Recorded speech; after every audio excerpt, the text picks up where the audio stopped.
Linha de Frente. Olá, sejam todos muito bem-vindos. Está começando mais um Linha de Frente aqui na programação da Jovem Pan. Eu sou o Nelson Kobayashi e hoje comigo na bancada estão a advogada especialista em compliance e governança, a doutora Luciana Schwab, o economista Alex André, o cientista político Rubens Figueiredo e o advogado comentarista aqui da Jovem Pan, Diego Tavares. Muito obrigado, meus amigos, pela companhia de vocês nesta mesa de altíssimo nível para a gente debater os assuntos que foram mais debatidos, mais repercutidos durante a semana. Os tradicionais ovos de Páscoa ficaram mais caros esse ano. De acordo com uma pesquisa realizada pela Fundação Instituto de Pesquisas Econômicas, a FIP, o aumento foi de 9,5% em 2025. No acumulado dos últimos 3 anos, o aumento no preço dos ovos de Páscoa chegou a 43%.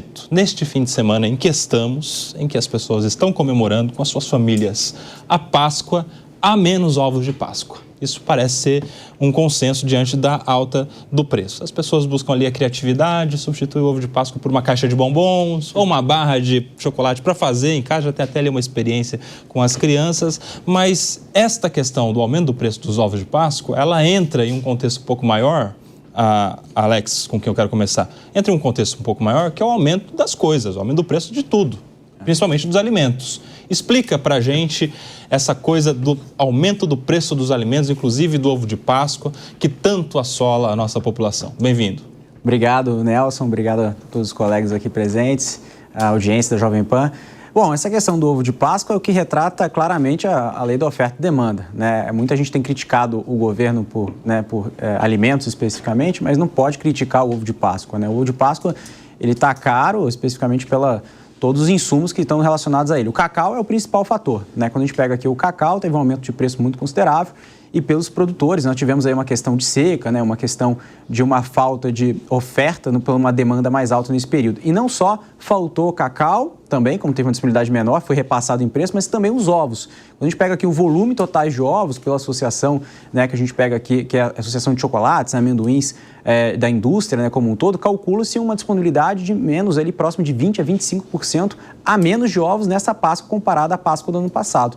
Então, não só o aumento que foi repassado, mas também um número de volume de ovos de Páscoa menor. E o que é engraçado, apesar disso, quando a gente pega a questão de sensibilidade de preço, inclusive foi até uma pesquisa feita pelo Buscapé que me impressionou. Todo ano acontece essa mudança de preço, mas essa mudança de preço é muito abrupta. Entre alguns lugares, né, que foram pesquisados, alguns supermercados, algum marketplace, teve uma diferença do mesmo produto de 80% a 95%. Louco, quase dobrando. Do mesmo produto, né, quase dobrando. Então, acho que é interessante não só fazer uma boa pesquisa, mas entender também que essa mudança de preço nas gôndolas passe por um mero conceito econômico da lei da oferta e demanda, né? Como é que você vê, Luciana, esse aumento do preço dos ovos de Páscoa? Porque quando o cidadão entra no mercado, ele vê algo caro, ele já atribui ao governo a culpa, né? Se as coisas estão caras no mercado, culpa do governo. Para cada item desses que está subindo, alguém pode ter alguma explicação mais pontual. Não, é porque a safra de não sei o quê, é porque tal país passou a comprar ou parou de comprar, enfim, vai dando umas explicações, né? A gripe aviária nos Estados Unidos, que aumentou o preço do ovo no Brasil. Enfim, o cidadão ele não entende muito essas tecnicidades e esses motivos um pouco mais amplos que os economistas sabem explicar. Como é que você vê o aumento do preço das coisas e do ovo de Páscoa em específico na relação do governo com o cidadão? Bem-vinda. Muito obrigada. O que nós temos de pontual é que nós temos questões climáticas que acabam influenciando no preço do final do produto. Nós temos guerra lá na Ucrânia e Rússia que afetaram a questão dos fertilizantes. E nós temos também a questão do cenário político como um todo, onde sempre vai ser atribuído para o governo eventuais aumentos de preço, independentemente se o governo tem uma relação direta ou não com esse resultado. A população, ela não consegue entender. O cidadão comum, para ele, está caro. E o estar caro acaba impactando o quê? Em menos ovos de Páscoa na mesa. Como é que você vê, Diego, essa relação aí que comentou a doutora Luciana? Olha, Koba, bem-vindo também. Saudações a você, aos meus colegas aqui. Saudações são paulinas a você. Pois é, e a todos que nos acompanham também, são paulinos ou não, aqui na Jovem Pan News. Koba, é aquela coisa, tal como foi com o ovo, não o ovo de Páscoa, o ovo comum do dia a dia do brasileiro, tal como foi com o café, tal como foi com a carne bovina, não necessariamente é culpa do governo isso que acontece.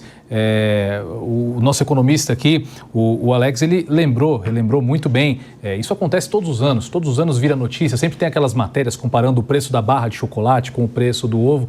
Claro que tem um elemento aí de livre mercado. Mas, diante do cenário macroeconômico que nós estamos vivendo no Brasil, com a alta dos alimentos, é claro que o governo acaba recebendo parte dessa culpa, como de fato tem parte dessa culpa. Todo esse aumento não é meramente oferta e demanda. Tem aí toda a questão do derretimento do poder de compra do brasileiro, que quem sabe na Páscoa do ano anterior poderia ter comprado um pouco mais e nessa está com o seu dinheiro um pouco menos poderoso do que estava. Tem o aumento geral no preço dos alimentos, enfim, tudo se torna um fato político a ser abordado a quem convém. No caso aí, não tenho dúvida que a oposição ao atual governo federal vai surfar também no tema da Páscoa para atribuir ao atual governo a culpa por esse aumento, enfim, pela falta de acesso do brasileiro aos ovos de Páscoa. Claro, como você disse muito bem, isso sempre tem algum fator econômico específico, algo que não necessariamente pode ser atribuído a um governo ou outro. Mas o fato é que você acerta muito bem quando diz que a alta dos preços de qualquer coisa, a fragilização da economia, em geral, é atribuída ao governo que se encontra sentado no poder. Você concorda, Rubens Figueiredo? Bem-vindo também, meu amigo. Obrigado. O Brasil, o nível de renda do brasileiro é muito baixo. E o brasileiro é muito sensível a esses aumentos de preço, que você falou dos 9 e tanto aí do ovo de Páscoa, mas o café subiu 80%.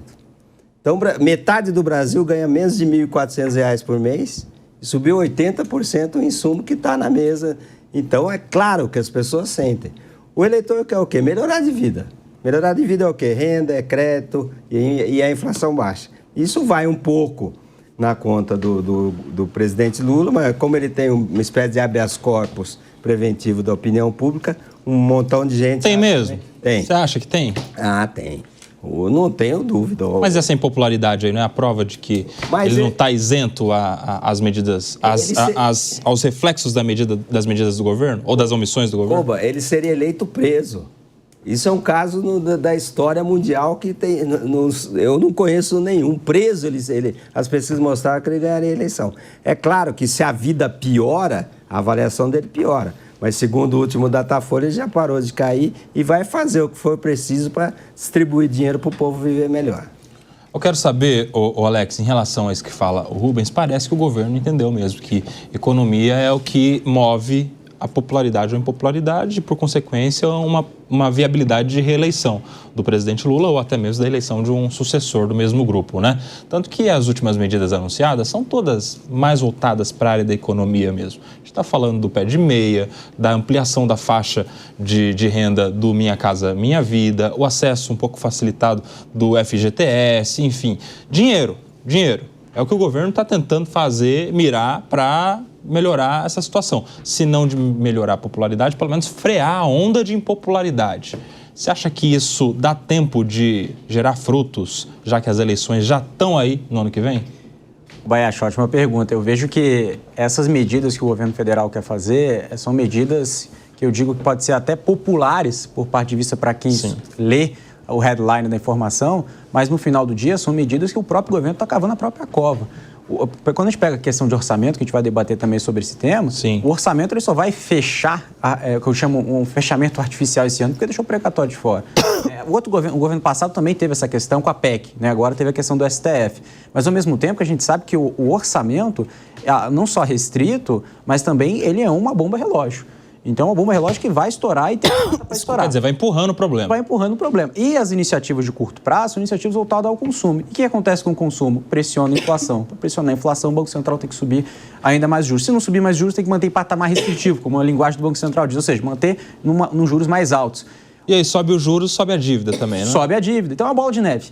Para resolver isso, o que precisa? Equalizar o gasto. E quando eu digo equalizar, não é cortar o gasto, é direcionar os gastos para trazer investimento privado, para trazer produtividade. Algo que o Brasil não tem feito.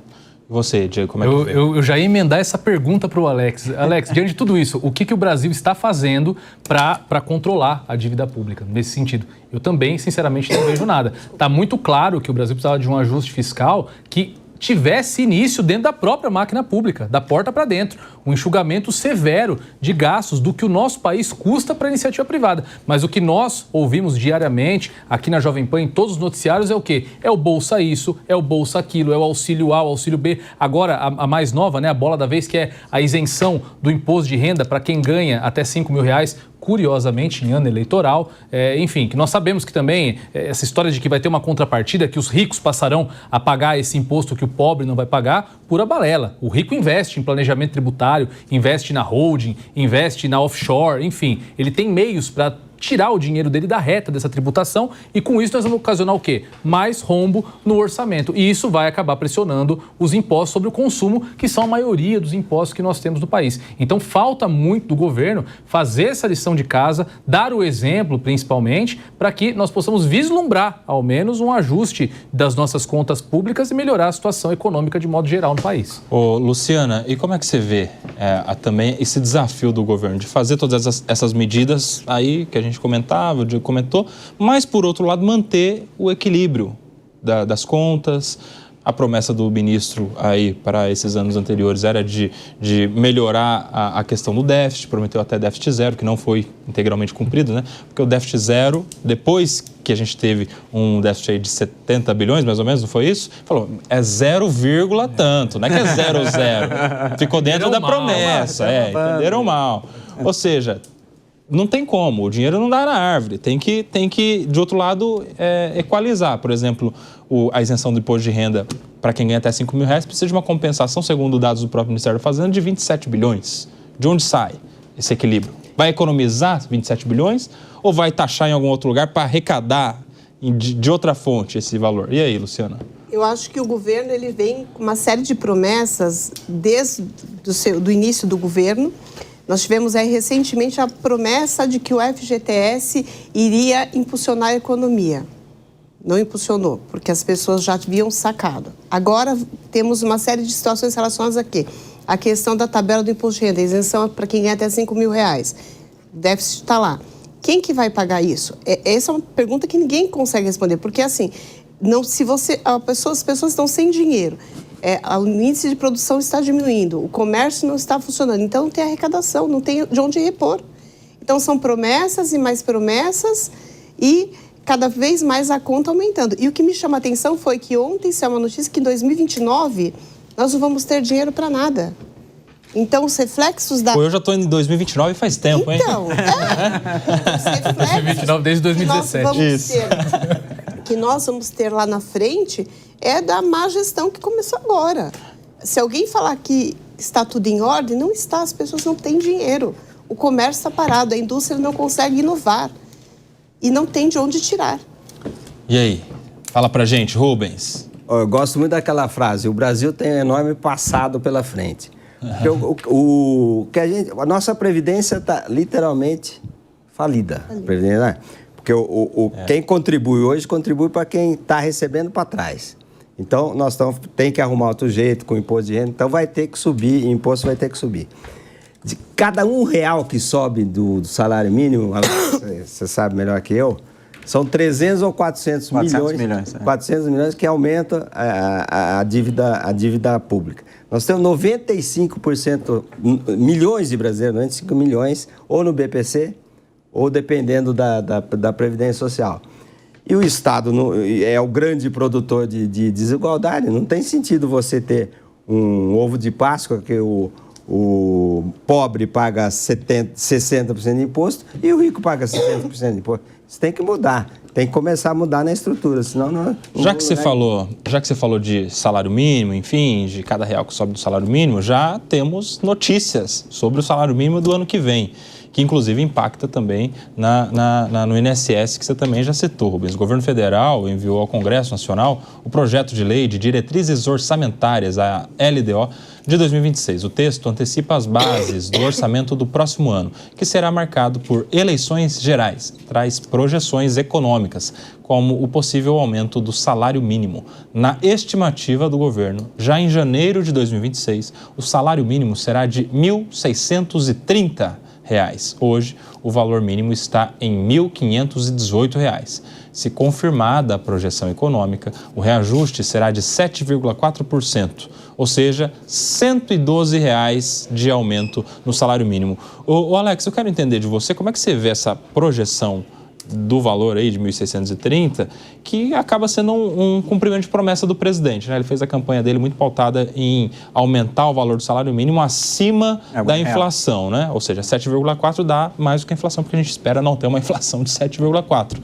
E, por outro lado, ouvi de alguns especialistas que quando você faz isso artificialmente, sem uma base econômica, de segurança, enfim, de tantas outras questões que te dê margem para fazer esse tipo de medida, você acaba subindo acima da inflação salário mínimo e, com isso, gerando mais inflação, porque você vai fazer, no final das contas, a moeda perder valor. Explica pra gente, você concorda com essa tese de que é uma medida contra a inflação que gera mais inflação? Exatamente, né? Concordo com você, Kobayashi. O governo está desesperadamente tentando se reeleger nesse sentido e não é de hoje, desde quando foi implementada essa medida do ganho real.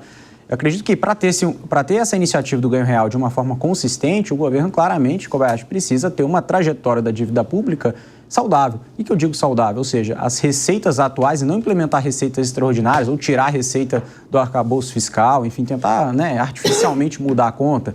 É isso que está acontecendo hoje. Então, a iniciativa do governo em aumentar o salário mínimo acima da inflação não só pressiona também o consumo, mas também pressiona o endividamento do próprio Estado. Por quê? Vai exigir taxas de juros mais altos por essa questão de inflação, o Tesouro vai ter uma dificuldade de rolar suas dívidas, a gente sabe que o Tesouro ele passa por uma dificuldade, quando a gente começa a entrar um pouco de tecniquez aqui na parte de economia, né, que para quem investe em títulos públicos sabe, os títulos da inflação chegaram a bater até acima de 8%. E o que significa isso? Cada vez que esse valor fica maior, o Tesouro Nacional tem uma certa dificuldade de rolar sua dívida, ou seja, de conseguir estender a sua dívida atual por um prazo ainda maior, porque o investidor, ele desacredita, ele tem um descrédito que o governo brasileiro vai cumprir com as suas obrigações da sua dívida à frente. Então, o governo, ele traz essa leitura e os investidores acabam precificando isso. Então, o Brasil, por isso que eu digo que o Brasil tem uma bomba relógio. A população pode até comemorar isso em relação ao ganho real, mas ela vai sentir na pele pela inflação mais alta ao longo do período. E já está sentindo, Kobayashi, já está sentindo. A gente sabe que essa inflação alta nesse ano não só foi por parte dos alimentos, a gente sabe que o fiscal também atrapalhou muito. Se o governo conseguir interpretar isso de uma forma melhor, que eu não acredito que seja, pelo menos até 2026, são várias medidas que a gente pode discutir, a gente não vai ter nenhuma mudança estrutural, tá? Só vai piorar, tá? Lamento de dizer isso, Kobayashi. Ô Rubens, mas daí você que é cientista político, explica pra gente, você acha que a população, de modo geral, tem esse discernimento de falar, olha só, aumentou sem o devido amparo o salário mínimo, então isso vai fazer com que esse meu salário não compre as mesmas coisas que comprava antes? Ou não? O cara olha simplesmente no olerite dele e fala, opa, R$100 e tantos a mais, olha que governo bonzinho, vou votar nele. Ano eleitoral, esse salário aí é para 2026, e aí? É de resultado imediato, politicamente falando? Ô, Kobayashi, esse povo vive da mão para a boca, como a gente fala, né? Esse pessoal é muito pobre, eles não têm a mínima ideia do que representa a dívida pública no dia a dia. Eles estão, essa pesquisa do Datafolha falam que eles estão economizando água para comprar ovo. Então, 65 milhões de pessoas não têm saneamento básico. Então, isso é muito difícil. E quando o PT fala assim, bate no peito e fala, eu aumentei acima da produtividade, isso é horrível. Em qualquer lugar do mundo, a economia ajeitada, você tem aumento de salário se você tiver uma contrapartida do aumento da produtividade. Exato. Hoje mesmo saiu uma pesquisa da CNI, Alex, você com certeza viu, a Luciana e o Diego também, o Koba com certeza, a indústria brasileira que tem menos competitividade em 20 e tantos países aí, que é a CNI. É insuspeita. É a Confederação Nacional da Indústria, fez a indústria, botando a indústria, uma pesquisa, colocando a indústria brasileira. Então, tudo que é artificial demais não funciona e é óbvio que a população está longe de entender. Metade do Brasil que ganha tão pouco está longe de entender o que acontece com as contas do governo. Você concorda, Luciana? Concordo. E digo mais, como que o governo vai explicar que no início do governo, vou usar exemplo, eu comprava um determinado pó de café a R$18. Ontem eu fui comprar R$ 46,39. É isso. Eu não comprei. Eu tenho condições para comprar, mas eu não comprei. Então, Ouviu o aquela presidente? pessoa... O presidente deu essa dica, você lembra?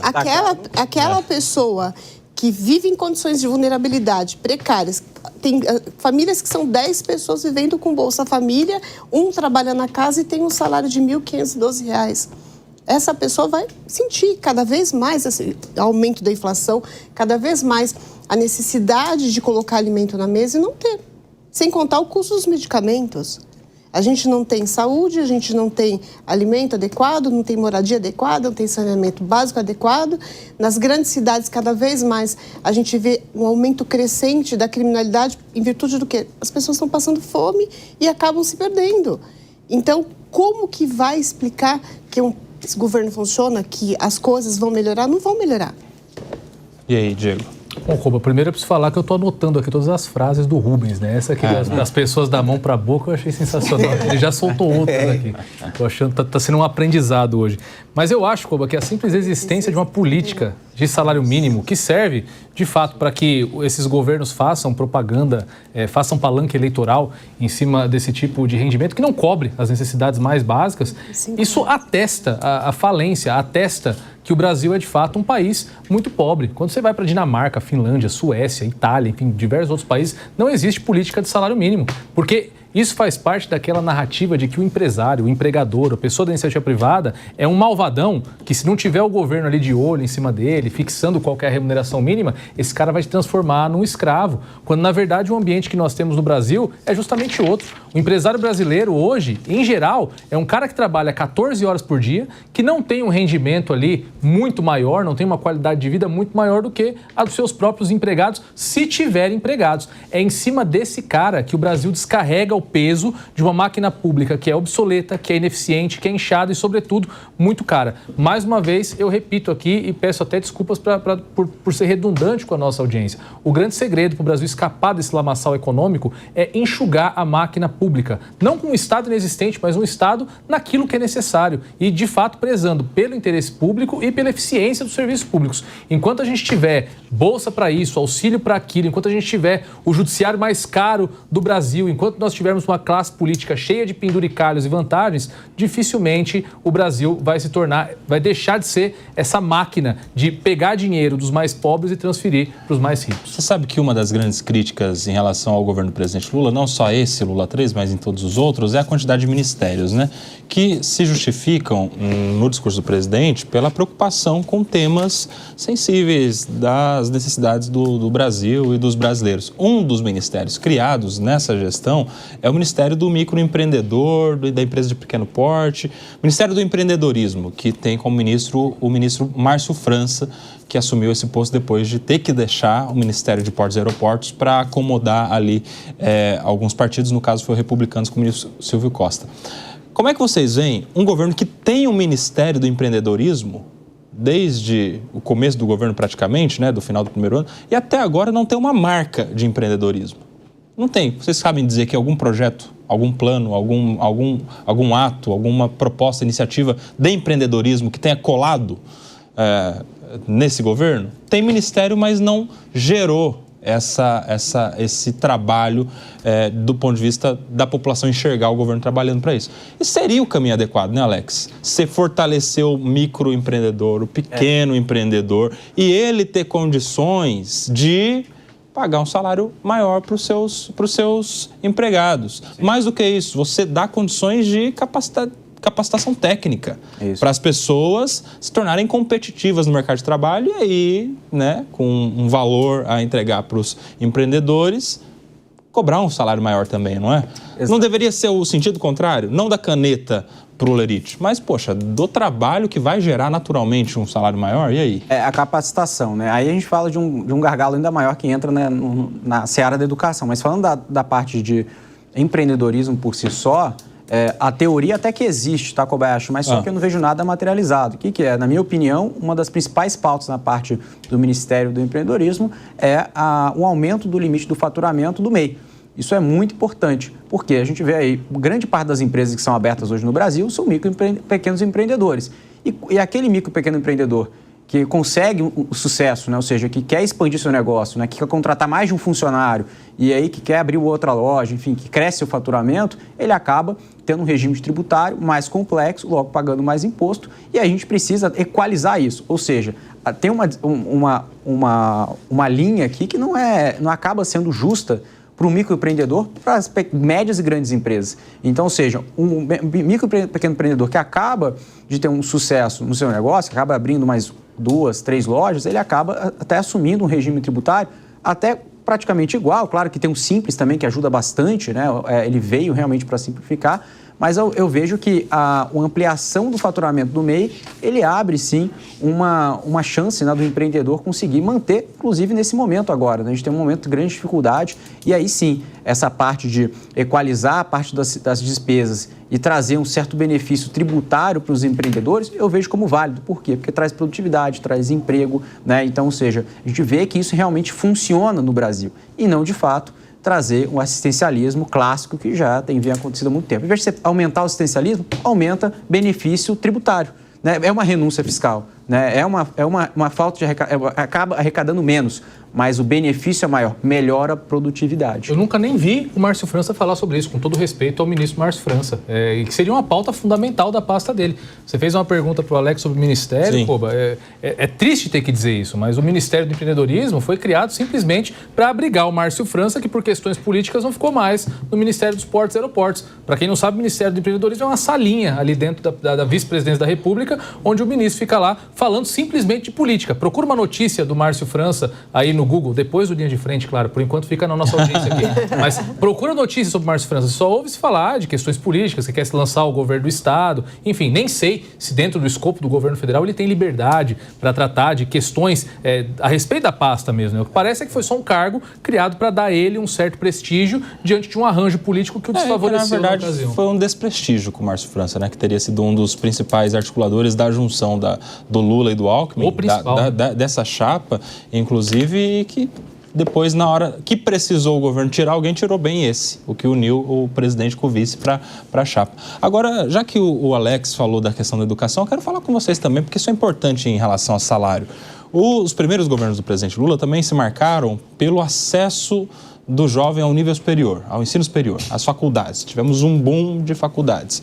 Isso muito estimulado por conta do FIES, do ProUni, pela facilidade de abertura de novos cursos, foi meio que contemporânea ao boom também do EAD, né, de muitas faculdades abrindo o ensino à distância, o que se chamou de democratização do ensino superior, que na verdade virou de alguma maneira, para alguns cursos específicos, até uma banalização. E aí a gente tem hoje um monte de gente com nível superior sem emprego, ou empregado ganhando mal. Por quê? Porque a gente tem mais até do que da demanda. Procure aí o número de arquitetos, de dentistas, de advogados, de tantos outros cursos que estão aí saturados no mercado. Mas faltou a mão de obra técnica, a qualificação técnica, que é hoje a dificuldade de se achar. Não tem, não tem. Vai ver quanto ganha um tratorista aí no desse debate, né? Um debate emblemático a respeito disso no Linha de Frente. Vai ver quanto ganha um tratorista aí. 12 mil reais. Porque é difícil o quê? Ter mão de obra técnica qualificada. Você acha que faltou, Luciana, o governo olhar mais para esse miolo e para essa necessidade, que geraria, inclusive, mais produtividade, que é o que tinha dito o Rubens? O grande diferencial do Brasil para os países europeus é o seguinte: lá nem todo mundo, você pega Portugal, nem todo mundo vai ter graduação superior, porque não tem trabalho para todos. Eles investem muito no tecnólogo. Faltou estudos para verificar a viabilidade, se realmente tinha trabalho para todo mundo. Não adianta nada, a gente forma 35 mil médicos por ano no Brasil, sendo que estão criando um exame agora para testar se esses profissionais estão preparados para ir para o mercado de trabalho. Porque o posto de trabalho tem, porém a mão de obra não está sendo absorvida pela falta de qualificação. Advogados, passamos de 1 milhão de advogados no Brasil. Eu tento constantemente contratar advogados e não consigo porque eles não conseguem desenvolver uma peça prática, não tem redação. Então, falta o quê? As metalúrgicas. As metalúrgicas hoje, as poucas que ainda existem, que trabalham com mão de obra, que não estão completamente lá robotizadas, elas não conseguem o operador de máquina do passado. Porque não tem mais. Antigamente a gente tinha as escolas do Senac que preparavam o operador de máquina. Isso hoje você não tem. Então você tem pessoas que já passaram dos 50 anos, que eram muitas já se aposentando, retornando ao mercado de trabalho para suprir estas vagas que o jovem não consegue atender. Fala, Rubens. No Brasil existe um divórcio litigioso, né? Entre a política educacional e o mercado. A esquerda, principalmente, olha o mercado com uma má vontade oceânica. E o que acontece é que, por exemplo, nós não formamos engenheiros.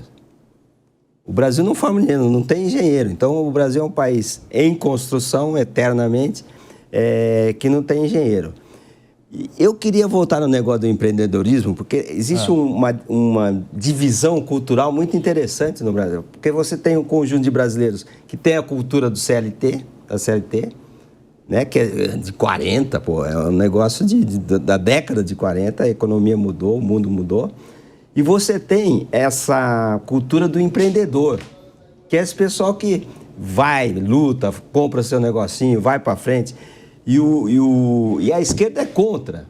O que a esquerda quer é associacionismo, sindicato, quer gente que dependa do Estado. Então, tem uma má visão também do empreendedor. Você junta tudo isso, dá o Estado fazendo o que ele faz no plano da educação. Fora o que, nós estamos sempre na rabeira internacional de todos os rankings que se fazem aí sobre a qualidade de ensino. Você sabe uma coisa que pode mexer com essa relação de empregados e patrões, salário, empreendedores?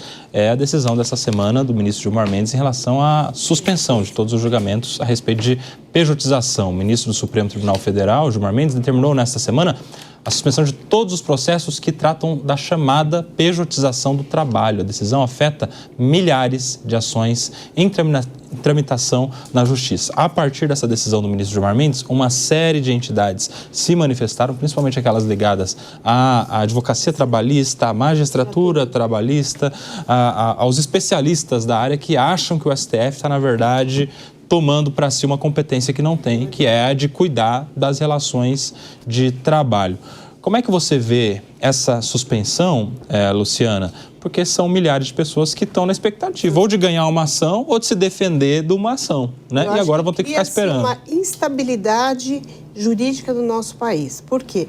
Porque nós temos o STF num ativismo judicial onde ele não está olhando os reflexos. Nós temos justiça do trabalho, é uma competência. Justiça civil é outra competência. Quando você tem a questão da pejotização, você, lógico, vai ter aqueles que vão, empresário, que vai usar a pejotização para burlar benefícios trabalhistas, mas você também tem aquele que utiliza como uma forma de movimentar o próprio Estado.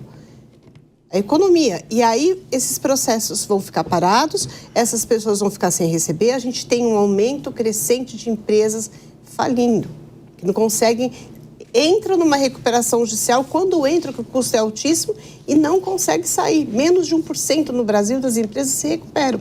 Então, quando isso for lá, a repercussão geral dessa decisão, quando isso for ser julgado daqui 1 ano, 2 anos, 3 anos, será que essas 70% dessas empresas que estão afetas lá com processos pendentes de pessoas que prestaram serviços ali, essas empresas estarão vivas para poder pagar os seus passivos trabalhistas? Ou seja, essas pessoas vão amargar... Essas pessoas vão estar vivas também, né? Para receber... Vão amargar, infelizmente, um prejuízo, porque ela trabalhou, se ela foi vítima de uma fraude, ela precisa ter esse direito ressarcido. Agora, se não foi, tem muita má-fé também, tem que ser afastado. Você sabe que há uma grande confusão nesse tema, Diego, pelo próprio STF, isso é bem nítido, assim, nos debates, nas discussões que a gente vê os ministros tendo lá a respeito do tema, uma confusão do que é pejotização para aquilo que é terceirização, que não são sinônimos, são conceitos bem diferentes. E só para que você entenda, o que está em discussão aí é que há muitas vezes a fraude instalada nessas pejotizações, que é o quê? É o cara que ele cumpre horário, ele tem hora para entrar, ele tem hora para sair, ele recebe o salário todo quinto dia útil, às vezes ganha até 13º, ele recebe ordem, ele tem férias, às vezes ele não pode mandar ninguém para fazer o serviço dele, tem que ser ele mesmo, né? Não pode colocar uma outra pessoa para fazer a mesma atividade, ou seja, ele tem uma relação de emprego. Né? Ele tem lá todos os requisitos de um vínculo empregatício, mas ele faz um contrato de pessoa jurídica como se fosse uma prestação de serviços. Quem é que pode decidir se há uma fraude nisso ou não? Segundo a maior parte aí dos especialistas, é a Justiça do Trabalho, que vai ver se isso aqui é um papel para esconder uma fraude diante da realidade, das testemunhas, dos documentos, ou isso aqui é mesmo uma relação terceirizada. O STF pegando para si, ele vai meio que passar essa fase, vai tomar aquilo como sendo um contrato de PJ e não vai mais discutir essa relação de emprego. Aquilo passou a ser, de fato, como se fosse verdade uma prestação de serviços. E aí vai cuidar dos critérios da terceirização, quando é que pode, quando é que não pode. No resumo, as pessoas estão falando que isso vai acabar com a Justiça do Trabalho. Para uma parte das pessoas, isso é comemorável. Para outra parte, nem tanto, por conta dos direitos sociais e tal. Como é que você vê? Olha, Koba, é polêmico isso aí, hein? Eu vou meio que imitando o Rubens aqui. O Brasil, um país onde até o passado é incerto. Exato. Quanto mais a volatilidade desses sistemas jurídicos. Eu não vou me ater a questões muito técnicas aqui em relação ao que seria competência do STF, competência da Justiça do Trabalho. Eu quero puxar o holofote dessa discussão mais para o fato de que, se o STF encontrou uma brecha para avocar para si mais essa competência, é porque existe um limbo evidente. E esse limbo se dá por quê? Porque existe um descolamento evidente da legislação, do aparato legal que regula as relações de trabalho, a CLT, que é uma legislação de 1943, está mais perto da época escravagista do que da era dos aplicativos. Existe uma legislação antiga que passou por algumas reformas, mas ainda assim acaba não contemplando as necessidades do atual mercado de trabalho. E ao invés do Brasil se debruçar sobre essa questão de modo a passar a abarcar as novas relações, como por exemplo a questão dos aplicativos, não. A gente passa a discutir o mundo dos sonhos, o Brasil de Nárnia que nós queremos ter e não o Brasil que nós temos de fato, com projetos, por exemplo, que veio da base do governo, da PEC 6x1. Por exemplo, enfim, fala-se em diminuir a possibilidade de uma escala 6x1, que o brasileiro trabalharia no máximo na escala 5x3, sem se tocar no assunto da possibilidade de aumento de produtividade, sem tocar no assunto da situação econômica do brasileiro. Então, todas essas discussões, elas são travadas, parece que descoladas da realidade, pensando num país que de fato não existe. Não dá para a gente pensar em reduzir, infelizmente, e eu me compadeço de quem trabalha em 6x1, é horrível trabalhar nessa escala, realmente você não tem tempo para nada, mas se você passar a trabalhar 5x3, com esse tempo livre, você que ganha um salário mínimo aí, os próximos 1.600 e poucos reais, você vai ficar 3 dias parado? Você vai ficar 3 dias com R$1.600, o que o brasileiro faz? Não vai no cinema com a família, não compra alguma coisa diferente para comer, não vai a um restaurante. Enfim, as discussões sobre direitos do trabalho, sobre relações de trabalho no Brasil, elas não são travadas considerando a realidade. Então, é nesse vácuo justamente que o Supremo Tribunal Federal se aproveita para adentrar a discussão e tentar colocar um ponto final na história. Se isso é certo, é errado, se é legal, se não é legal, aí é aquela análise técnica jurídica que comporta praticamente qualquer corrente. E você, Rubens, como é que você vê? Você vê com bons olhos essa decisão do STF chamar para si a decisão final a respeito de pejotização? Lembrando que o que for decidido aí nessa decisão vai se multiplicar automaticamente para todos esses outros processos aí, milhares de processos parados. Com certeza eu sou o que menos entendo aqui desse assunto. Mas eu queria colocar alguma coisa que tem a ver com isso. O Brasil, ao invés da legislação se adequar ao Estado, à economia, o que ele faz? Ele quer forçar a economia a entrar dentro de uma legislação que é de 43. Quer dizer, então, por aí a coisa já não vai. E a pejotização tem muito de má-fé, ou um pouco de má-fé, mas você tem uma série de trabalhos. Uma coisa é emprego, outra coisa é trabalho. Então você tem uma série de trabalhos hoje em dia que não podem mais ser contratados através da CLT. O Brasil avançou tanto, por exemplo, no plano da união estável, não foi acelerado? Transgênero, não foi acelerado? Não acabou o imposto sindical, que era um tabu.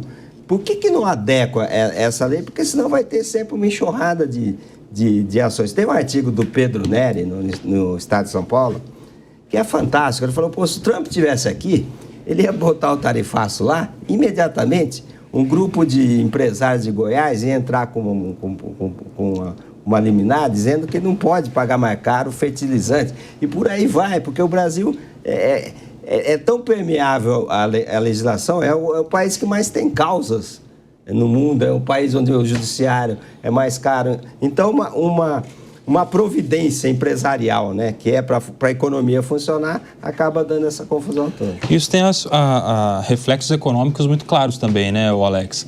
Porque se o STF, no final das contas, lá flexibilizar, de maneira a autorizar mais relações de trabalho por via do contrato de PJ, isso tem reflexos diretos na tributação, por exemplo.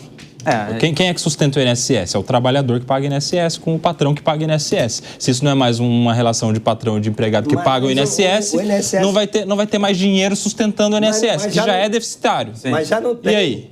Já não tem. Agora imagina se tira o que tem. Mas já não tem. Então. Mas já não tem. O INSS está falido. O que você tem que arrumar é novas formas de financiamento do INSS. E não é com uma legislação de 60, 70 anos atrás que você vai fazer isso.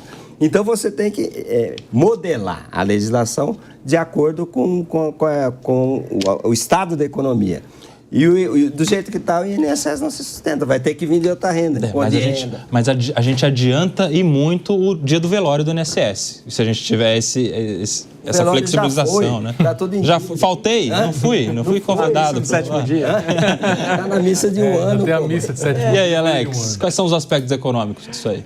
Nelson, todo mundo querendo fugir dessa tributação, que eu concordo, né, com o Rubens falou, né? Não só está morto, mas também para reviver, né, o morto, precisa ter novas iniciativas nesse sentido da CLT. Não só que é caro, mas também é ineficiente para o trabalhador e para o trabalhador, para o empregado, para todo mundo. Sim. Então, ele não é só ineficiente no sentido de pagamento, que é de direito do trabalhador, que não vai ter dinheiro para pagar lá na frente. Como nós temos visto, inclusive, por motivos até diferentes, por questão dos fundos de pensões, que são outros motivos, mas também é outro sistema falido. Então, para não fugir do assunto, Kobayashi, quando a gente fala aqui em relação à questão da pejotização, claramente, essa relação de trabalho está sendo canibalizada. Eu não sou também, como o Rubens falou, também não sou o maior... a pessoa que mais conhece do assunto, mas eu vejo que uma relação acaba sendo canibalizada. E outra, tem a questão do próprio KNAI, né? Não basta ter empresa, não, quero ver o KNAI que paga menos imposto. Né? Eu tenho visto muito isso, tem vários colegas que eu conheço que emitem uma nota que não tem nada a ver com o serviço. Né? Por quê? Porque o KNAI é o que vai pagar ali o imposto, ou seja, de serviço, enfim, o ISS, o que seja, mais barato do que efetivamente aquele serviço que está sendo efetivamente feito. Aí a reforma trabalhista, de alguma maneira, vai resolver quando estiver totalmente implementada, não é isso?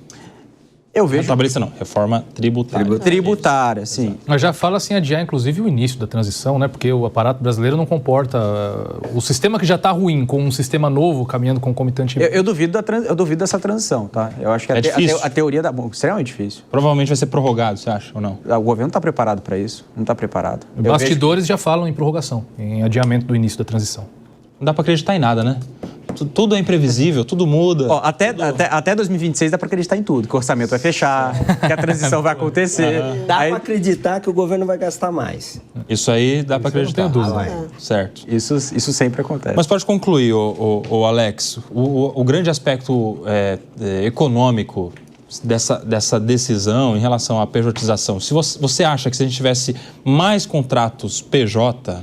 Você acha que a gente teria mais facilidades para o crescimento, para a produtividade, para receber investidores externos? Novamente, e aí? Eu vejo que aí eu seria muito seletivo aqui da minha parte. Por exemplo, um trabalhador numa fábrica, né? Como que ele vai ser pejotizado? Né? Se ele só tem que trabalhar ali fisicamente fazendo aquela atividade, ele pode renunciar de diversos direitos que o CLT possui. E um trabalhador que consegue ter o seu trabalho de uma forma até terceirizada, né? Ele terceirizar o próprio trabalho, ganhar escala, né? E não prejudicar o trabalho final, isso poderia ser. Então, eu acredito que tudo que é feito de uma forma extrema e de uma forma... Um entendimento vale para todos, eu já acredito que seja errado, independente de qualquer matéria que seja. E não é a primeira vez que o STF De novo, eu também não sou advogado, também não fiz direito, mas eu vejo vários assuntos, não é a primeira vez que o STF tenta também, né, colocar o dedo em outro assunto que não é de pertinência da própria corte. É aí que essa questão da pejotização se choca com a terceirização, né, Luciana? Por exemplo, no exemplo que trouxe o Alex. Pô, se eu sou lá, eu vendo amendoim salgado. Poxa, se eu posso terceirizar a atividade fim, inclusive, que é a discussão da terceirização, eu posso só comprar do Diego, que é produtor, e embalar e vender, né? Mas eu também posso, na minha fábrica, pegar 30...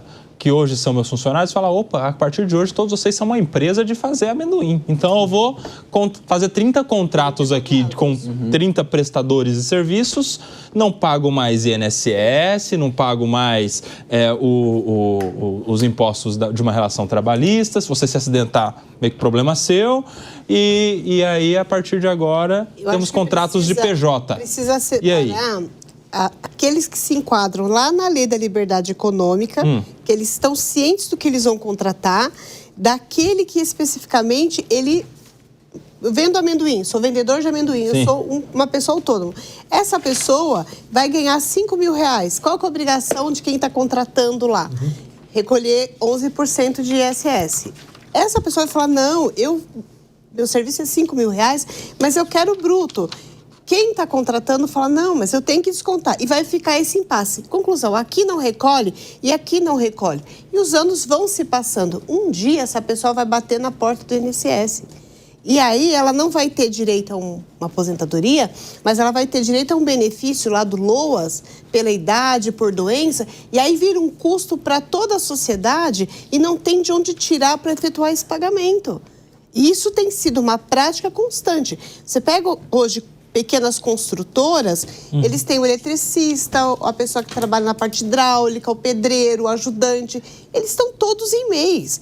E aí recebe ali R$2, R$3.000 bruto, não está sendo retido aqui, porque o Código Tributário Nacional exige que pessoa jurídica pagando, para outra pessoa, se for pessoa física, tem que reter. Mas no caso aqui, entre pessoas jurídicas, porque a MEI é um... São duas empresas, né? Aqui o pagador não vai reter e lá não vai recolher. E aí esse problema vira um ciclo vicioso que vai gerar um grande passivo para o Estado e para a sociedade lá na frente. Fecha esse assunto aí, Diego. É só para pontuar bem rapidamente, que essa análise ela não tem como escapar de ser uma análise casuística, porque você tem situações muito claras, que a pejotização é uma fraude, mas você tem muitas situações cinzentas, e principalmente com o novo mercado de trabalho. As pessoas, enfim, os nômades digitais, as pessoas que trabalham por aplicativos, evidentemente que o aparato legal que nós temos hoje não atende a essas por relações. isso que não tem que ter repercussão geral. É por isso que não tem que parar tudo para o STF dar uma decisão que valha para todo mundo. A lei trabalhista já diz o que é uma relação de emprego. E aí cabe à Justiça do Trabalho pegar este caso aqui, este é um contrato de PJ mesmo. Mas esse outro aqui é uma fraude. É essa a crítica, né? Porque daí, depois da decisão que a gente tiver aí, pronto, a gente supera essa fase, podemos ter um monte de fraude institucionalizadas e endossadas pela Justiça. Pela Suprema Corte. Pois é. Você sabe uma outra questão que está dando polêmica, para a gente mudar de assunto aqui para a área da política? O Eduardo Leite, governador do Rio Grande do Sul, avisou seus aliados políticos sobre sua possível saída do PSDB para se filiar ao PSD. Leite usou suas redes sociais para dizer que não tomará uma decisão até o final de abril, após a conclusão de um processo interno do PSDB, partido no qual está afiliado há 24 anos. E aí, será que é o último a sair do PSDB ou tem mais gente lá ainda, o Diego Tavares? Sobram os gatos pingados lá, né? Mas o PSDB, evidentemente, é um partido que caminha para a sua extinção. Extinção não, né? Porque provavelmente vai entrar nessa grande fusão que a Renata Abreu e o Podemos está encabeçando. Mas, particularmente, eu acho triste o que aconteceu com o PSDB, Koba. O PSDB é um partido que já teve grandes quadros, grandes pessoas, enfim, grandes políticos, Franco Montoro, Fernando Henrique Cardoso, enfim. Goste ou não goste, foi um partido protagonista do debate público, que fez grandes homens públicos e hoje se encontra aí nessa situação que você colocou. O último que sair apaga a luz.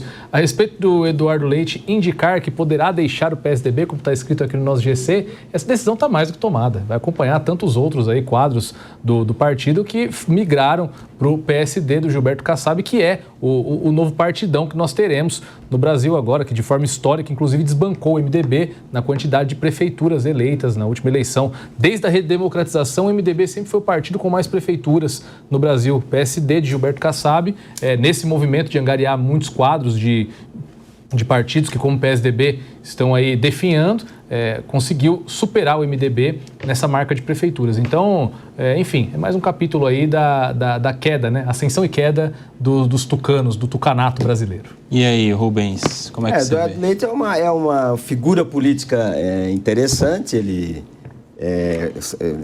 renunciou para ser candidato a presidente da República, não foi, depois voltou, ganhou a eleição novamente. É um político jovem, é um político com ideias novas. E com essa, se ele vier mesmo para o PSD fica com o Paraná, né? Santa Catarina e Rio Grande do Sul, governando os Santa Catarina, o Jorginho é do PL, não é? É do PL? Jorginho Melo, Então fica Paraná e Rio Grande do Sul, e o PSD é o partido que mais cresce. Mas esse negócio do Eduardo é mais ou menos você perguntar para uma pessoa assim, você quer ser um jovem rico ou um velho pobre? Porque ele está o PSDB está nos estertores, e como o Diego falou, é um partido que não só teve grandes quadros, mas como fez uma revolução no Brasil, que foi o Plano Real. E nunca teve a capacidade, o orgulho de bater no peito e falar, eu que estabeleci. Nunca nem abordaram esse tema em campanha eleitoral, nada. Parece que ele tem vergonha do sucesso que fez. Então, é por isso que um partido acaba.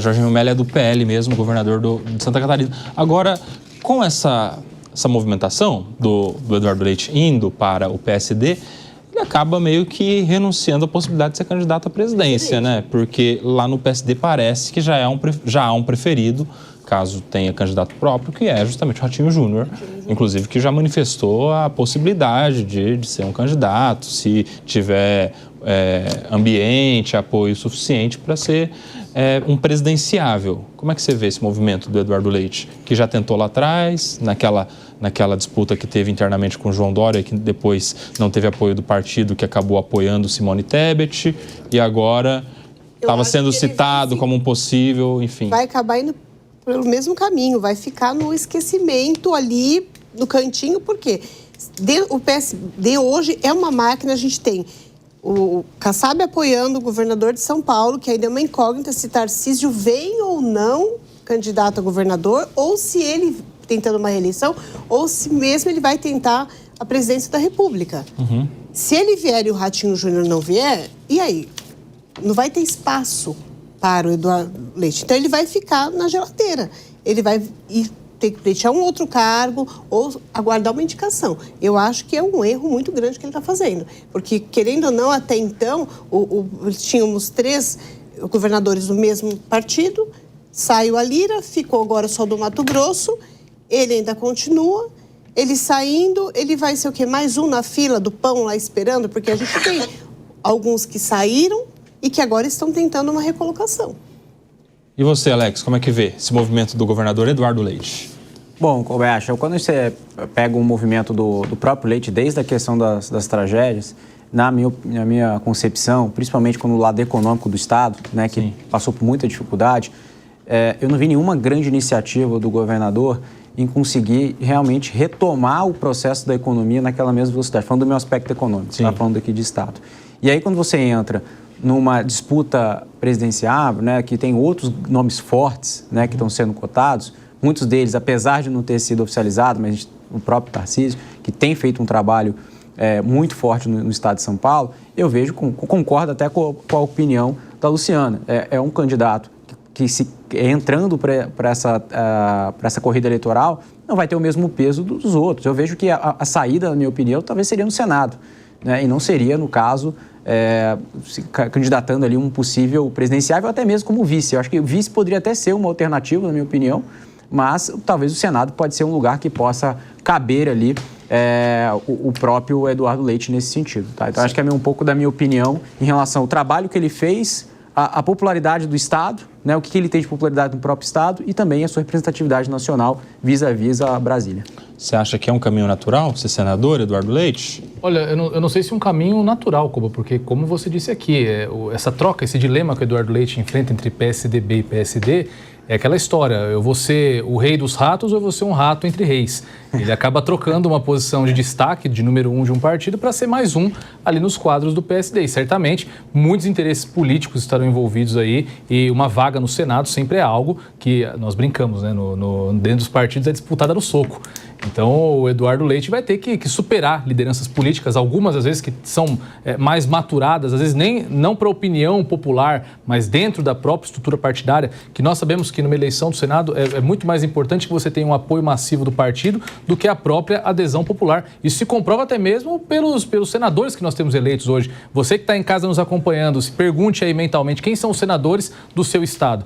Provavelmente você não sabe, porque essas pessoas se elegeram com um forte aparato do partido e não necessariamente por ter um apoio popular, de serem personalidades populares. Então, eu entendo que é um possível caminho, mas não um caminho natural. Você acha Diego, o senador é o segundo melhor emprego do mundo. Com certeza. Primeiro é presidente da CBF, o segundo é 8 anos com aquela estrutura, com visibilidade, mandando pra caramba, é um empregaço.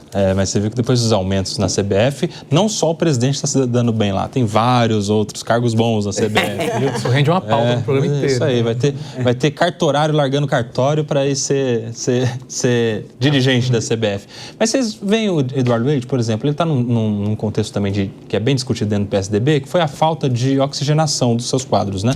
O PSDB chegou no nível que está para muitos justamente porque apostou nas mesmas pessoas, a cada eleição os mesmos nomes, não gerou uma nova geração de políticos, enfim. E o Eduardo Leite veio desses mais novos como sendo o contraponto. Falando, não, olha aqui, uma novidade. Olha um jovem no PSDB.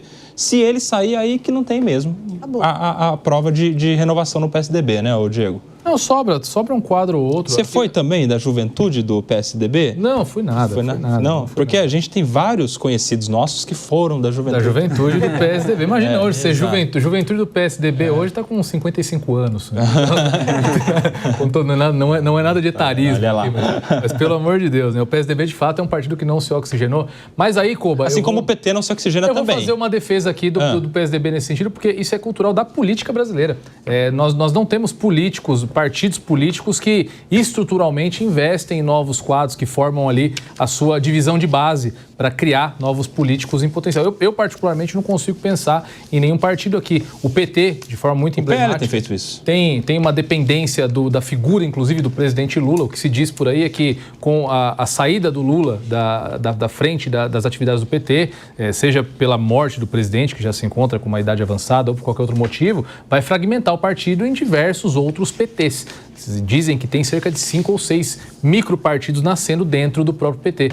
E isso, o PL, de certa forma, faz isso, mas o PL é um partido desse novo movimento de partidos de massa, partidos muito grandes, como é também o União Brasil, como é o PSD. E aí não necessariamente se investem em novos quadros, né? É meio que uma aglutinação de quadros. No PL nós temos a figura do Nicolas Ferreira, que é um político jovem, mas que ocasionalmente está no PL, não foi formado pelo PL. É um cara que buscou ali o seu protagonismo. Mas eu acho que falta muito disso na política brasileira. Partidos que pensem no dia de amanhã, não só do poder pelo poder, mas pensem na estrutura partidária como algo a se perpetuar a longo prazo. A gente tem no PL o Nicolas, a gente tem aqui em São Paulo Pavanato, Fernando Holliday, no Rio de Janeiro a gente tem o Satier, também vereador.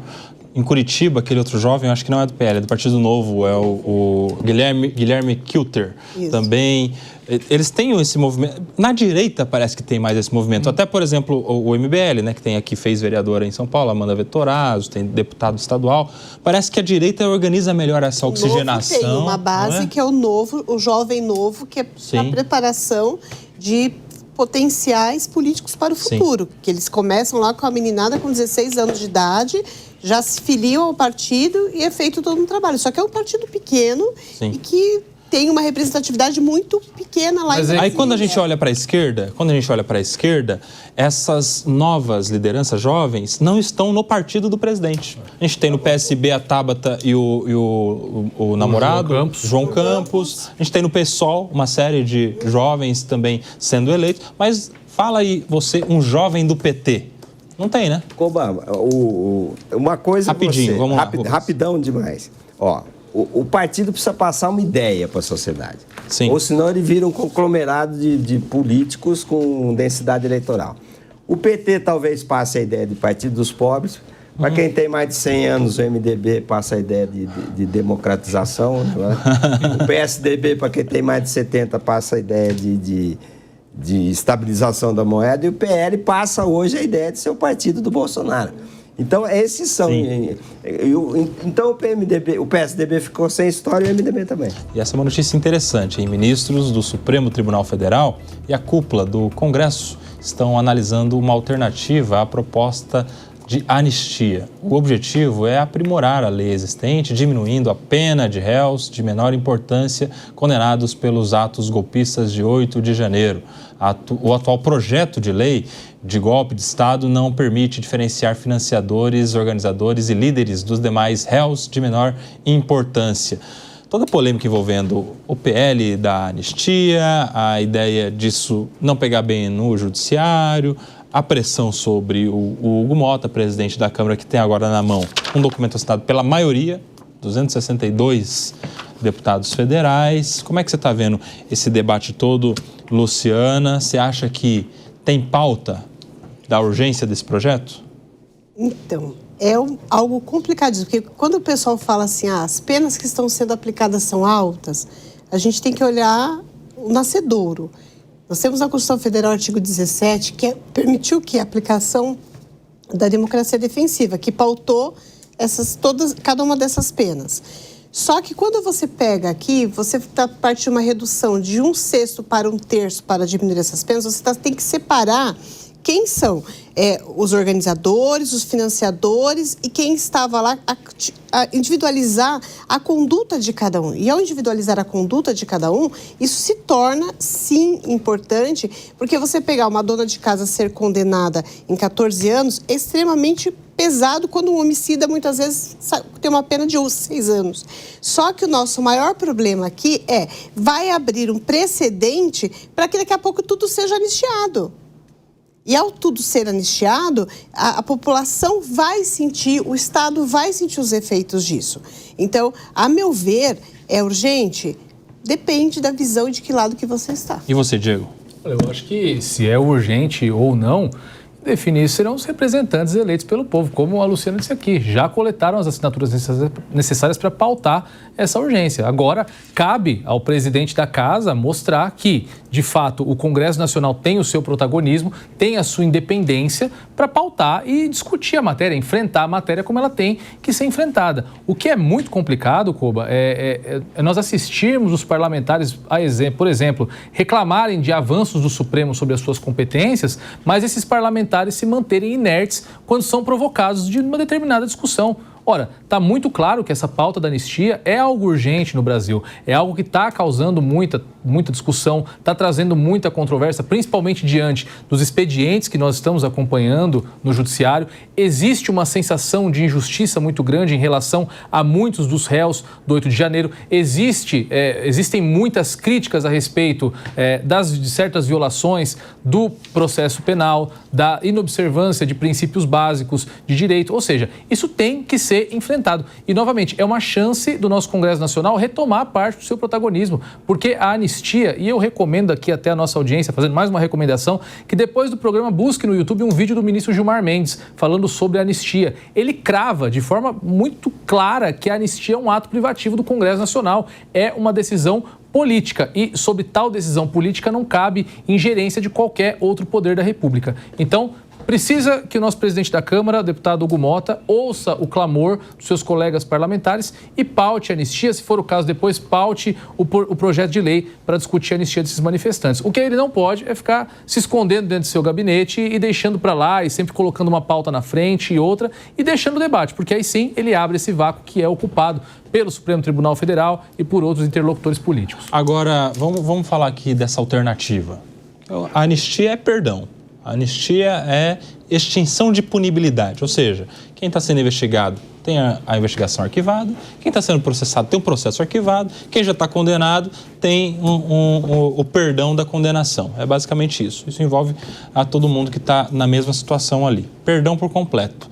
A alternativa que estaria em discussão ali entre a cúpula do Congresso e o Judiciário e o STF seria, em vez de anistiar, de perdoar essas pessoas e aí perdoar todo mundo, vamos fazer o seguinte: vocês não pensam em um projeto de lei que diminua a pena daqueles crimes que eles já estão condenados. Por quê? Porque como isso é mais benéfico ao réu, alcança eles. Então, quem já tem uma condenação de 14, 15, 16, 17 anos, sei lá, se diminuir pela metade, vocês fazem um projeto de lei diminuindo lá o artigo de lei que estabelece os crimes de tentativa de golpe e tal, ou então você faz lá na lei uma divisão, uma diferenciação entre aquele que pratica o ato daquele que financia ou incentiva, para que eles tenham penas diferentes.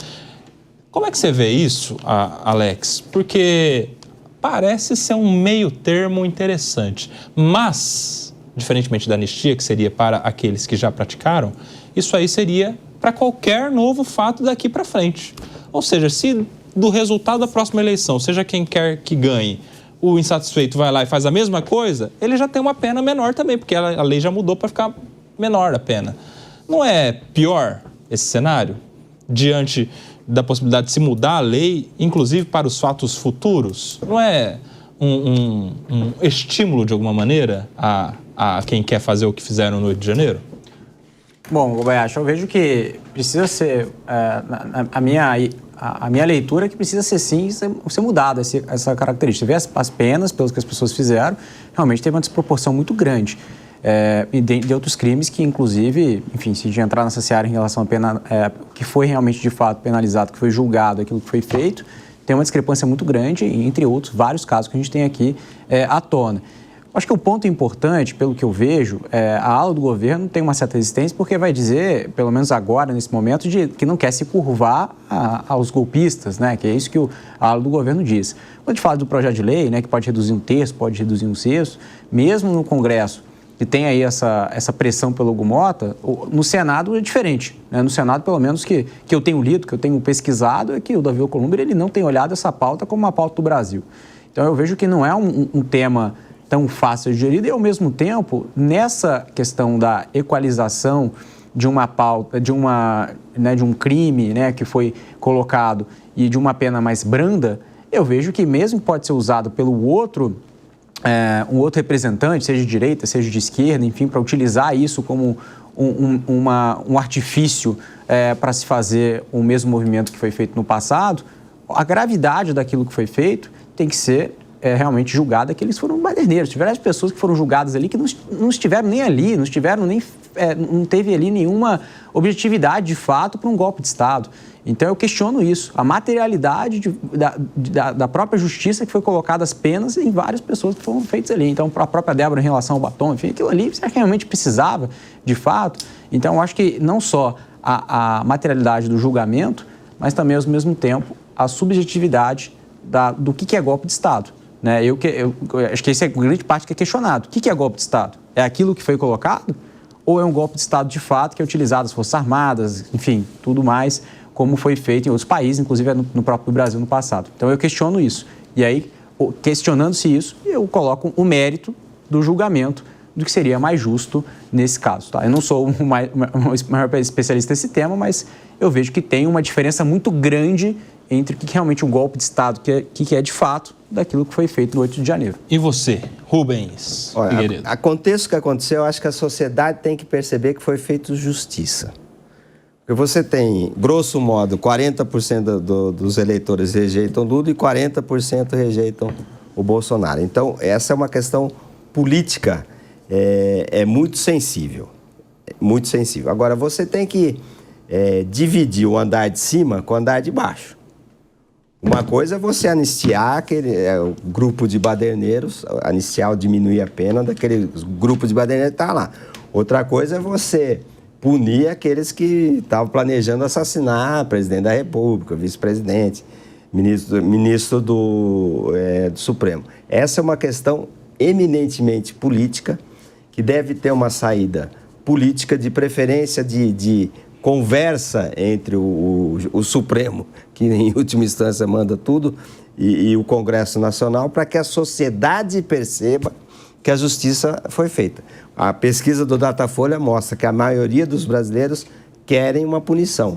Mas não faz sentido você dar 17 anos por uma manicure que estava lá sem muito bem saber por que escreveu alguma baboseira numa estátua em Brasília. Então, esse exagero, esse exagero na pena, esse punitivismo exagerado, pode gerar uma reação que é tudo e dar uma bandeira para o lado bolsonarista. É tudo que eles querem, é alguma bandeira para falar, olha, estão perseguindo, é exatamente isso que eles querem. Então é importante equilíbrio e que a sensação de justiça na sociedade prevaleça. Tem sensação de justiça na sociedade, ô Luciana? Em relação a essas penas, não. Por quê? Quem está sendo condenado, que estava ali no meio da baderna toda, ele está sendo visto como o inimigo da democracia. O inimigo da democracia tem que ser aquela pessoa que planejou o assassinato do presidente, do vice-presidente, que estava planejando o assassinato do ministro do Supremo Tribunal Federal. Esse sim deve ser tido como inimigo e aplique-se as penas mais severas. E o cara que entrou e quebrou tudo? O que quebrou, ele tem que responder, sim, também com uma pena que deve ser majorada em relação à senhora do batom, e ele tem o dever, a obrigação legal de ressarcir o patrimônio público, porque aquilo lá é um bem que é meu, é seu, é de todos nós. É como se tivesse entrado na minha casa e cortado lá um quadro que eu tinha na parede. Então, ele tem sim que ser punido, mas não dá para colocar todo mundo no mesmo pote, porque senão você tem penas injustas e a justiça acaba se tornando injusta. Mas o nascedouro disso tudo, a forma com que está sendo aplicado, é algo extremamente novo, pouco falado no Brasil. Quem tem falado, apenas um ministro do TSE, que é o André Ramos Tavares, que é a tal da democracia defensiva, democracia de militância, que vem de onde? Lá do direito alemão. E não dá para comparar a Constituição de Weiner com a Constituição brasileira, em que pesa a gente ter uma autorização para isso. Então, ao meu ver, a forma com que está sendo colocada, ela é injusta, sim, e precisa haver essa divisão. Vamos agora tirar as nossas bolas de cristais aqui, o Diego Tavares. Vamos fazer um exercício de futurologia. Como é que vai andar o PL da anistia? Olha, Koba, Você acha que vai? Eu tenho pouca esperança de que o PL da anistia ande, porque o PL da anistia ele depende única e exclusivamente, como eu disse aqui, da boa vontade do presidente da Câmara dos Deputados, que desde a sua posse como presidente da Câmara dos Deputados tem se posicionado contrariamente a esse projeto de lei. Enfim, recuou de certa forma em algumas ocasiões, mas em geral tem se posicionado contra. Disse no primeiro momento que não pautaria de forma alguma. Depois das manifestações que ocorreram na última semana aqui na Paulista, com os manifestantes lá junto ao trio elétrico do ex-presidente Bolsonaro, disse que caso Davi Alcolumbre topasse andar junto com ele nessa pauta, talvez discutisse. E agora mesmo, diante da apresentação das assinaturas para a urgência, ainda reluta em colocar o assunto em pauta. Ou seja, e além disso, informações de bastidores aí dizem que ele tem conversado com líderes partidários pedindo para que não apoiem essa pauta. Ou seja, ele não quer que esse projeto tramite. Então, se ele não tem essa vontade e a caneta que define se isso vai ou não para frente no momento é a caneta dele, eu acho difícil que às vésperas de um processo eleitoral, um tema espinhoso como esse tenha qualquer avanço. Enfim, depende de muita pressão e essa pressão acaba custando muito caro. Os parlamentares chegam a travar a pauta, enfim, e aí outras reformas estruturantes, outros projetos importantes vão ficando em segundo plano. Isso também tem um preço para o Congresso Nacional e tem um preço político aí que acaba todo mundo pagando. Enfim, eu acho que o PL da anistia não vai nem do jeito que está e nem com modificações. E você, Rubens? Eu lembro sempre, como me pedem para ver o que vai acontecer no futuro, tem o Ananias, era um lateral esquerdo do Náutico. Vamos mais uma frase aí. Não, vai, hein? Perguntaram para ele, Ananias, Essas de jogador de futebol são os melhores. Ananias, e como é que vai ser o jogo? Qual é seu prognóstico? Falou, prognóstico só depois da partida. Então, é muito difícil você. Agora, você tem um presidente da Câmara muito habilidoso, um político que, pela votação que teve, realmente ele representa os interesses da instituição. Ele é muito... Agora, na minha opinião, não dá para a sociedade ficar sem uma resposta, porque isso só tende a aumentar a demanda do lado bolsonarista e você fica com uma ideia de que você não tem justiça. Mas é só uma parte, Rubens. Aí a resposta a sociedade já está tendo. Essas pessoas já estão sendo condenadas, já está acontecendo um entendimento da Suprema Corte, goste do entendimento ou não, está acontecendo uma resposta sobre isso. Isso que está acontecendo da anistia, a discussão sobre a anistia, é uma contra-resposta. Mas essa resposta dos 17 anos, por exemplo, isso é mais do que os 17 anos. É simbólico, porque é uma coisa que não entra na cabeça das pessoas, você, mesmo mais humilde. Quer dizer, 17 anos para aquilo lá é exagerado. Então, e as instituições precisam dar uma resposta sobre uma demanda. Da anistia não tem resposta. Tem resposta ao que estão punindo. Quer dizer, tem que dar uma resposta para um conjunto de parlamentares que entraram com pedido de exame da pauta. Agora um outro assunto interessante. Na última semana, na última quinta-feira, inclusive, Donald Trump, o presidente dos Estados Unidos, pediu a demissão de Jerome Powell do cargo de presidente do Federal Reserve, o Banco Central dos Estados Unidos. Nas redes sociais, Trump criticou a política monetária e citou como exemplo o ciclo monetário de cortes na taxa de juros da zona do euro praticada pelo Banco Central Europeu. Como é que você vê, Alex?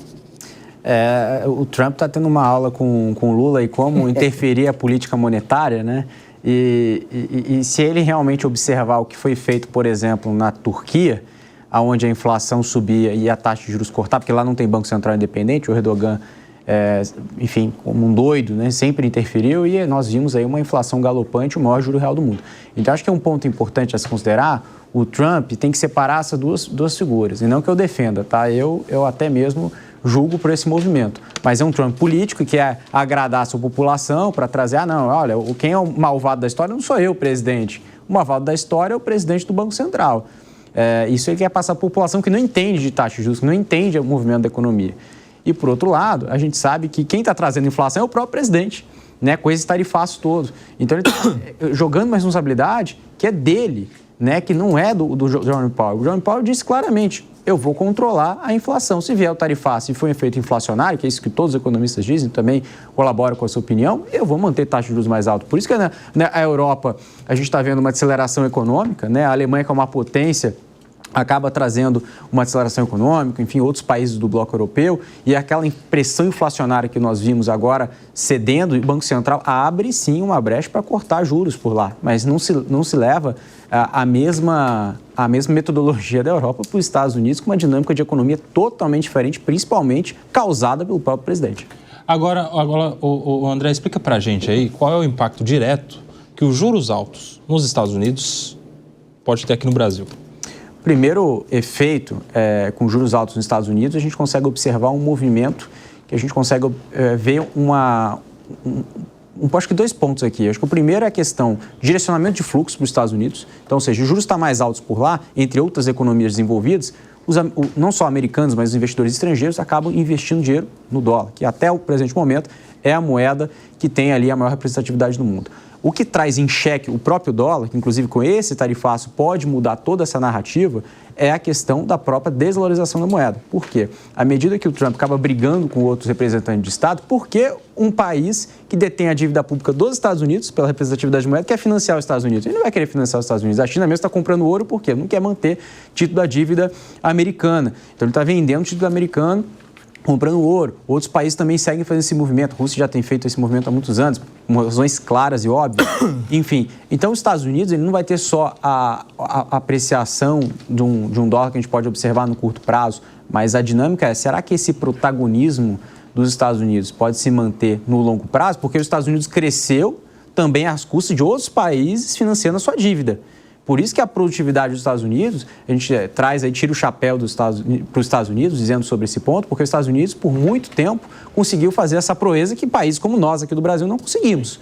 Então, eu acabo trazendo que o efeito contrário, o efeito rebote da política fiscal dos Estados Unidos está em xeque, porque a dívida é gigante. O governo talvez não consiga equacionar isso no curto prazo, porque as medidas estão sendo extremamente feitas de uma forma muito rápida e não pensada. Então, eu vejo que essa hegemonia do dólar, né, essa questão que os Estados Unidos têm de todo esse protagonismo pode estar em xeque, caso... Por isso que o Trump agora, no curto prazo, está conseguindo estender esse diálogo com outros países, que sabe que não é bem assim. E você, Luciana, como você vê o mundo reagindo aí a esse Donald Trump 2? Esse Donald Trump da guerra comercial, da guerra tarifária, taxação em cima de taxação, um foco ali, um alvo na China em principal. Como é que você vê? Ele começou em 10%, foi para 25%, foi para 125%, agora já passa dos 200%. 225. Aí, 225%, tarifaço dele lá em relação à China, aí ele suspende... A essa hora, né? Porque daqui a pouquinho ele suspende, dá um F5 aí. Ele suspende por 90 dias e aí chega a informação de que aviões chegaram carregados de iPhones, suprimentos eletrônicos antes do tarifaço. A impressão que dá é que tem alguma coisa privilegiada que está acontecendo nos bastidores, porque... não tem explicação. Eu não sou economista, mas eu vejo, assim, uma instabilidade. Minha filha hoje falou, mamãe, vamos para Disney em julho? Eu não vou sair do Brasil. Beto Carreiro, Beto. Não vou. Primeiro, porque eu não vou gastar em dólar. Segundo, que eu não quero chegar lá. E eles estão... A coisa está tão maluca, olharem para mim e falar assim, não, tá aqui, ó, cancela o seu visto, volta para trás. Eles têm passaporte alemão, eles ficam e eu volto. Então, assim, eu não consigo entender. Para mim, ele está... Muito rapidamente. Perdido. Você conhece o Beto Carreiro? Não conheço ainda. Tá aí a alternativa. Quando você estava falando, o Alex levantou a mão. Acho que ele tem as respostas, hein? Eu acho que o fator Trump já teve até uma pesquisa recente que foi divulgada, isso, né? Várias pessoas estão se recusando a viajar para os Estados Unidos em relação a essa instabilidade política, né? Sim. E aí, quando você traz esse ponto, né, em relação à taxação e tudo mais... Olha o que o presidente Trump fez no dia que ele suspendeu as taxações. Ele escreveu na própria rede social dele dizendo, hoje é um bom dia para comprar. Tem maior insider trading do que isso, na minha opinião? Informação privilegiada. É o maior insider trading publicado, dizendo, hoje é o melhor dia para comprar. Foi o dia que a Nasdaq, se não me engano, teve o terceiro ou quarto melhor dia da história. Chegou a subir mais de 12% no mesmo dia. Enfim, é uma coisa totalmente descarada. Posso fazer uma colocação? Claro. Eu acho que o grande tiro do pé do Donald Trump vai ser o pessoal do agro. Eu quero entender o que ele vai fazer com a soja, o que ele vai fazer com a laranja, porque o chinês já está vindo comprar soja no Brasil. Laranja, nós temos laranja suficiente aqui. E o que ele vai fazer com esse pessoal? Porque é o pessoal que colocou dinheiro na campanha dele, que são os extrema-direitos, os radicais, que queriam imigrantes fora, que queria tudo. Não tem mão de obra, a construção civil parou. Eu vi imagens hoje circulando nas redes sociais de aviões de várias localidades do mundo partindo vazios para os Estados Unidos. Todo mundo sabe que o custo de uma aeronave em solo é muito maior do que fazer ela cruzar o Atlântico. Então, esse custo, essa conta, ele vai ter que prestar contas para a população norte-americana. Então, eu acho um jogo perigoso. É exatamente isso. Esse pessoal que ele quer agradar, sabe quanto representa a mão de obra da indústria e da agricultura nos Estados Unidos? 10%. Se ele quer botar gente para dentro, vai ter o quê? 2%, 3% de trabalho. Ele está fazendo um monumental movimento para agradar 10%, 12% da população, ser tanto. E a população já está... a vida está piorando, é o que você falou. A vida, então, tem que baixar juros, tem que aumentar a crédito, tem que fazer. Por quê? Porque você tem primeiro descontentamento, que já está, depois isso vira desaprovação e no final lá do circuito vira raiva. Então, ele tem que tomar cuidado lá dentro, porque o apoio não é incondicional. Ele foi eleito. Mas ele tem que provar para a sociedade que a vida das pessoas tende a ficar melhor. O interessante é que as tretas do Trump não são só na diplomacia, nas questões comerciais, são também nas pautas ambientais, quando ele saiu lá do Acordo de Paris, né? Tem outras questões envolvendo os imigrantes, as relações... Gênero, verdade, a questão da crítica principalmente ao movimento trans, enfim, a escolha pelo... Woke. Exato. A pauta woke, identidade, todas essas questões, e também com as universidades, em especial Harvard, porque Donald Trump pediu que a Universidade de Harvard se desculpe depois da instituição se negar a cumprir exigências feitas pela Casa Branca. O presidente americano quer que a universidade siga a lei federal dos Estados Unidos e contenha supostos episódios de intolerância a judeus americanos. Nesta semana, o Departamento de Segurança Interna dos Estados Unidos informou que a universidade perderá o direito de matricular alunos estrangeiros caso não cumpra as exigências do governo. Como é que você vê agora essa treta com a principal universidade americana, o Diego Tavares? Olha, eu acho que de tantos absurdos que nós estamos constatando aqui a respeito do governo Trump, e evidentemente que esse tarifaço, essa cartada econômica que ele deu logo no início da sua gestão é o maior deles, isso acaba se tornando até uma questão pequena e até mesmo uma questão justa. De fato, não só porque alguns dos maiores doadores dos republicanos são judeus norte-americanos, mas porque nada justifica episódios, principalmente diante do contexto que nós tivemos no passado recente do conflito entre Israel e o grupo terrorista Hamas, episódios de intolerância contra judeus no âmbito daquela que é a maior universidade do mundo. Então, eu acho que um pedido de desculpas, a exigência de um pedido de desculpas e a exigência de cumprimento da lei é algo que é o mínimo a ser observado. Então, isso acaba se tornando até uma questão justa dentro desse leque de coisas que nós estamos discutindo aqui sobre Donald Trump. Nesse ponto, acerta o Donald Trump, então, Luciana? Eu acho que não. Não? A universidade tem que ter independência para ela, inclusive, poder realizar os seus trabalhos científicos. Qualquer universidade no mundo, a produção acadêmica não deve haver interferência por parte aí, do governo. Mas aí nós estamos falando de discriminação contra uma etnia, contra um povo, e um povo que está sofrendo, enfim, um período terrível de conflito dentro do seu país. Não, mas a questão não é relacionada ao povo, porque aos judeus. Eu sou casada com uma pessoa que é judeu-alemão, que viveram os horrores da guerra. O nosso grande problema ali é que nós temos pesquisas científicas que estão sendo realizadas e que ele também quer interferir. Tanto é que 2 das pesquisas foram devolvidas para ele hoje porque a reitora da universidade não aceita interferência estatal. E nesse aspecto ela não está errada.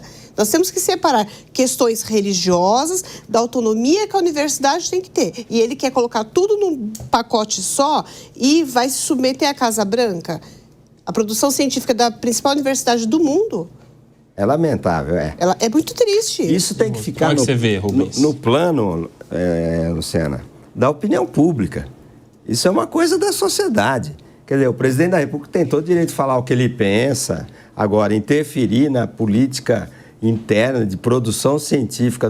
Sabe, o Harvard teve mais de 160 prêmios Nobel durante a sua... maior universidade... melhor universidade. Como é que ele vai falar o que a universidade tem que fazer?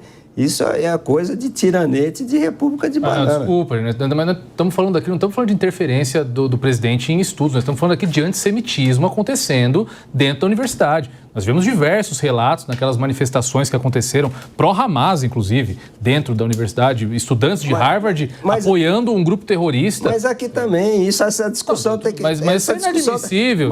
Mas o Lula não pode interferir na USP, não pode interferir... Não, ele não pode interferir, mas se ocorre apoio ao terrorismo, se ocorre antissemitismo, que aqui no Brasil, inclusive, é equiparado ao racismo, é prática de crime. Então, é óbvio que todo mundo aqui é contra. É óbvio que todo mundo... Sim, eu não tenho dúvida. Ninguém é a favor de terrorismo. Eu também não sou a favor que o Trump interfira em pesquisa acadêmica. Agora, na universidade não pode, é uma discussão da universidade.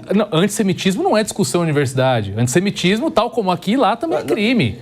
Então, eu acho que... Não, aciona a justiça. Existe um ponto aciona aí. a justiça. Aciona a justiça contra as pessoas que praticam o crime. Da universidade, ele pode exigir institucionalmente um pedido de desculpas. Ele está cortando verba. Enfim, eu... Não é... Não, Não, mas daí cabe à universidade, então, diante de algo que reputa ilegal ou reputa injusto, simplesmente descumprir, porque tem uma questão de respeitar também. Se é uma norma de quem tem competência, ainda que injusta, deve ser cumprida ou não. Rapidinho, vai. Infelizmente, a gente só teve um debate mesmo assim no último minuto do programa. Vai, fala. O Trump tá invocado, como fica invocado com tudo, porque lá tem uma pauta woke muito forte. E tem uma triagem ideológica também. Se eles não estão muito de acordo, não está de acordo com a universidade, logo não é aceito. Tem isso também. Quem passou aqui um pouquinho pelo...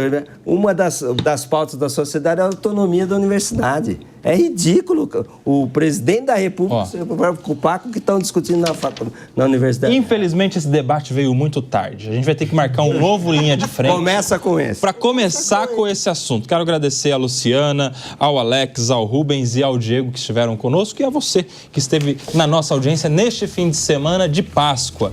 Que seja uma oportunidade para paz, para alegria, para Cristo reviver na sua casa. Que você tenha um excelente fim de semana. A gente se vê aqui na programação da Jovem Pan. Até mais. Tchau. A opinião dos nossos comentaristas não reflete necessariamente a opinião do Grupo Jovem Pan de Comunicação. Realização Jovem Pan News.